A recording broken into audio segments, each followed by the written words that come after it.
नमस्कार, स्वागत है आपका एक नए वीडियो में। आज हम बात करेंगे ज़ोमैटो के Q2 रिज़ल्ट्स के बारे में। अब ज़ोमैटो का ये उससे मतलब नहीं है।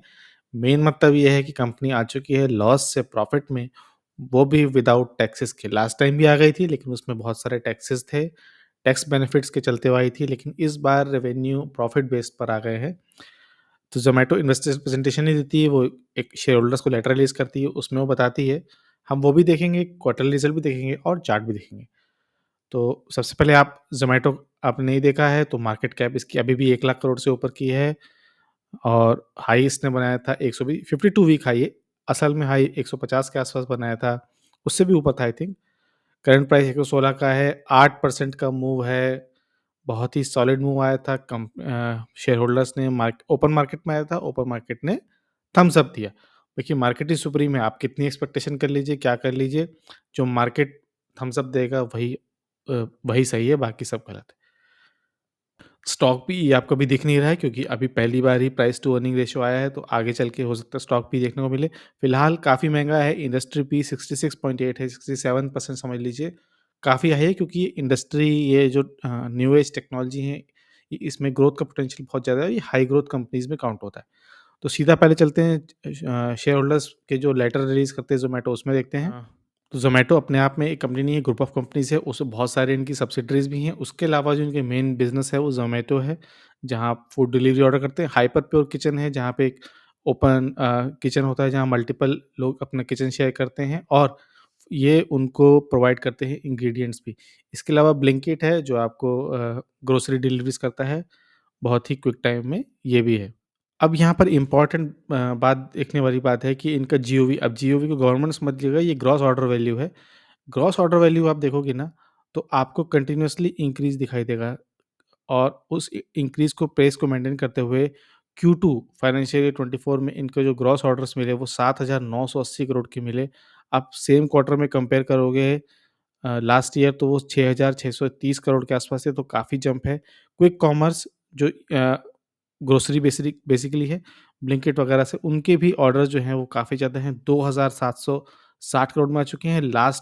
Quarter last year same quarter देखोगे तो 840 करोड़ के ही थे और जो गोइंग आउट बाहर जाके डाइनिंग वगैरह रहते हैं, उसमें भी 682 करोड़ है जो काफ़ी है इंक्रीज़ है। तो बेसिकली जो इनका इंक्रीज़ है वो हर फ्रंट पे दिख रहा है जो कि बहुत ही पॉज़िटिव चीज़ है ज़ोमैटो के लिए। ज़ोमैटो जैसी कंपनियाँ एक एवरेज मंथली ट्रांज़ैक्टिंग कंप्यूटर्स इनको और average monthly order frequency in matrices को काफ़ी इम्पोर्टेंटली ट्रैक करती हैं। इसी से उनका बिज़नेस और ग्रोथ की जो ट्रैजेक्टरी है वो तय होती है। तो अगर आप देखोगे Q4 से Q1 FY 24 में अगर आप देखोगे तो 6% का क्वार्टर ऑन क्वार्टर ग्रोथ हुआ था। 16.6 मिलियन ट्रांज़ैक्शन से बढ़ के 17% हुआ था, लेकिन Q2 में वो और भी बढ़ चुका है, वो 18.4 पे आ चुका है, 5% Q-on-Q है, तो एक आपको स्टेडी ग्रोथ दिख रही है यहाँ पर भी। सेम कहानी एवरेज मंथली ऑर्डर फ्रीक्वेंसी में भी है, लोग ज़्यादा ऑर्डर कर रहे हैं, आपको consistently 3% quarter on quarter growth दिख रही है, जो आगे चल के और भी बढ़ सकती है और जितने मिलियन ऑर्डर्स मिलेंगे, उतना ही ज़ोमैटो को फ़ायदा होगा, उतना ही ब्लिंकिट को फ़ायदा होगा, उतना ही शेयर होल्डर्स को फ़ायदा होगा। सेम कहानी आपको मिलेगी देखने के लिए कि जो ज़ोमैटो गोल्ड प्रोग्राम है, अगर आपने ज़ोमैटो यूज़ करते हैं, आप जानते होंगे उसमें गोल्ड प्रोग्राम है, जिसमें डिलीवरी चार्जेज़ में कुछ कंसेशन मिलता है। आपको एक प्रीमियम पे करना पड़ता है, सब्सक्रिप्शन लेना पड़ता है, एक मेंबरशिप है बेसिकली। तो अगर आप उसमें भी देखोगे तो क्वार्टर ऑन क्वार्टर जो है Q4 FY 23 और Q1 में आपको 33% का ग्रोथ दिखाई देगा और फिर उससे भी बढ़ के 40% ग्रोथ आ चुका है। तो जो ट्रैजेक्टरी है वो कंसिस्टेंटली इंक्रीज़ कर रही है और बेसिकली स्टेडी है। ऐसा नहीं कि एक बार ऊपर आई, नीचे आई, ऊपर आई, नीचे आई। जो ग्रोथ है वो स्टेडी दिख रही है और number of active gold members आप देखोगे ना, उसमें भी लास्ट मार्च और जून में तो कम था, लेकिन जून-सितंबर में बीच में काफ़ी ग्रोथ है और क्योंकि वर्ल्ड कप भी है, फेस्टिव है, दिवाली भी पीछे हो गई है, तो जो अगला वाला क्वार्टर है, जो इस क्वार्टर जो अभी करंटली चल रहा है, जब इसके रिज़ल्ट आएँगे तो शायद हमको और भी ज़्यादा एक्टिव एक्टिव गोल्ड मेंबर्स हो, चाहे मिलियन ट्रांज़ैक्शंस हो, वो देखने को मिलेगा। अब बाकी के नंबर हम स्क्रीनर पर देख लेंगे बट आप अगर इनके क्वार्टरली डिस्क्लोज़र देखो तो आपको सिर्फ़ देखना है कि क्या अ, पोज़ीशन बढ़ रही है। यहाँ पे एडजस्टेड रेवेन्यू है, फूड डिलीवरीज़ का इंक्रीज़ हो रहा है, हाइपर पे यानी जो बी2बी सप्लाइज़ करते हैं, ये उनको इंग्रीडिएंट सप्लाई करते हैं, उसमें इंक्रीज़ है, हाँ है। क्विक कॉमर्स में आप देखोगे कंटिन्यूअसली यहाँ पर आपको एक जंप दिख रहा है, ये भी पॉजिटिव है।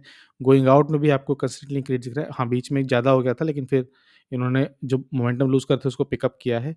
तो जो इंक्रीज़ है वो कंसिस्टेंट दिख रहा है, जो कि बहुत पॉजिटिव चीज़ है। सेम कहानी आपको एडजस्टेड एबिटा में मिलेगी। इसके अलावा भी ऑपरेटिंग मैट्रिसेस जिसकी हमने पिछली बार बात की, अ, वो ज़ोमैटो जैसी कंपनीज़ के लिए, वो न्यू एज कंपनीज़ के लिए बेसिकली बहुत इम्पोर्टेंट हो जाता है। तो एवरेज मंथली ट्रांज़ैक्टिंग कस्टमर्स जो है मिलियन में, उसमें भी आपको यहाँ पे स्टेबल दिखाई दे रहा था। यहाँ थोड़ा-सा स्लंप ज़रूर आया, लेकिन उस मोमेंटम को लास्ट क्वार्टर में गेन किया था और अ, इस मंथ के जो सितंबर एंड वाले मंथ में, इस सेकंड क्वार्टर में जो इंक्रीज़ है।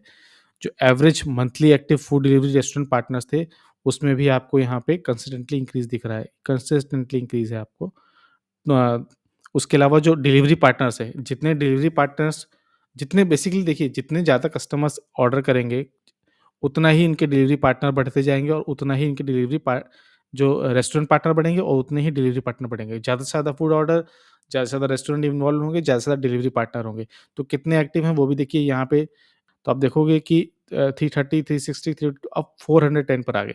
तो जो हम बेसिकली शेयर होल्डर लेटर से हम क्या कर रहे हैं कि जो जो इंक्रीज़ है वो कंसिस्टेंट है, हर फील्ड में इंक्रीज़ है, ग्रोथ भी जो है वो कंसिस्टेंट है, और लेकिन इम्पोर्टेंट होगा कि आगे इस तरह से मेंटेन कर पाएँगे। तो अब हम यहाँ से हट के चलते हैं इनके शेयर होल्डर्स के जो अब स्क्रीनर पे चलते हैं, इससे हम जितनी इन्फॉर्मेशन निकालनी थी, वो निकाल ली। क्वार्टरली रिजल्ट में आ जाते हैं, जैसे अभी हमने देखा कि सितंबर में है। अगर क्वार्टर-ऑन-क्वार्टर देखोगे, सेल्स यानी रेवेन्यू 2416 से बढ़ के 2848, और लास्ट ईयर सेम क्वार्टर से तो काफ़ी ज़्यादा जंप है। ऑपरेटिंग प्रॉफिट यहाँ -47 है, लेकिन लास्ट ईयर 312 करोड़ का लॉस था और लास्ट क्वार्टर में 48 करोड़ का लॉस था, तो इन्होंने कम किया है। लेकिन अगर आप देखोगे सीधा यहाँ प्रॉफिट बिफोर टैक्स, यहाँ ये नेट पॉजिटिव आ चुके हैं। पिछली बार -15 करोड़ का लॉस था बेसिकली इनको। लेकिन इनको पिछली बार टैक्स रिबेट मिले थे बहुत ज़्यादा, 113% के, और जिसकी वजह से ये नेट पॉजिटिव आए थे। इस बार ऐसा नहीं है, इस बार टैक्स पोस्ट करने के बावजूद भी नेट प्रॉफिट में आ गए हैं। अब अगर ये अगली बार भी मेंटेन कर लेंगे तो बहुत ही सॉलिड जंप होगा, मूवमेंट आ सकता है, पर फिलहाल करंट सिचुएशन में बहुत ही पॉजिटिव रिजल्ट है, 36 करोड़ का इन्होंने नेट प्रॉफिट किया है। इसके अलावा इनके इन्वेस्टर्स में आ जाते हैं। अगर आप देखोगे क्वार्टर ऑन क्वार्टर, तो एफआईआईज़ ने थोड़ी-सी पोज़ीशन अपनी इंक्रीज़ की है। डीआईज़ ने भी काफ़ी ज़्यादा इंक्रीज़ की, 9 से 13% पे आ गए, बेसिकली 10 से 13% पे आ गए हैं, और एफआईआईएस 54.43 से 54.72 पे आ गए। तो बेच कौन रहा है? पब्लिक 33.56 से लेके 30.42 आ चुकी है, और अदर्स में इनके ईसॉप के प्रोग्राम आ जाते हैं। तो ये थी स्किनर पे स्टेटमेंट। चलते हैं ज़ीरोधा पे, देखते हैं ज़ीरोधा का चार्ट किस तरह से प्लेस्ड है। आ गए हम ज़ीरोधा पे, क्लियरली 50 डेमा, 100 डेमा, 200 डेमा तीनों से ऊपर है।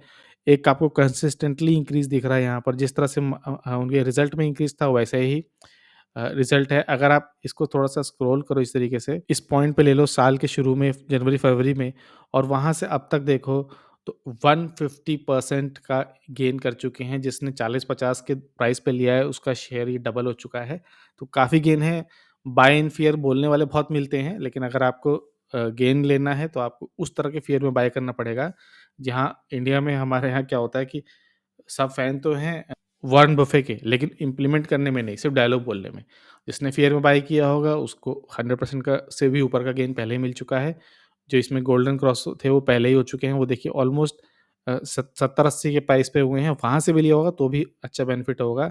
100 एमएम 200 एमएम को कट किया था यहाँ, उस टाइम भी इसका प्राइस 81 ही था। तो कंसिस्टेंटली आपको यहाँ पे हायर हाई दिख रहे हैं।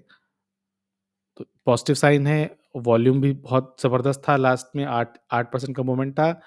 पिवट फिबोनाची लगा लेते हैं डेली बेसिस पे, देखते हैं डेली बेसिस पे पिवट फिबोनाची क्या बता रहा है। तो पिवट से ऊपर था और तभी रिजल्ट आया, सीधा गैप अप हुआ, और देखिए गैप अप के बाद R1 को उसने साँस ही नहीं ली, एक ही बार में तोड़ दिया, अपना 52 वीक हाई भी बनाया, और R2 के ऊपर जाके क्लोज़ हुआ। भले ही थोड़ा-सा ऊपर से रिजेक्शन आया, selling I, profit booking I, but R2 के अभी भी ऊपर है। R3 कहाँ दिख रहा है हमको? 120 के आस-पास दिख रहा है।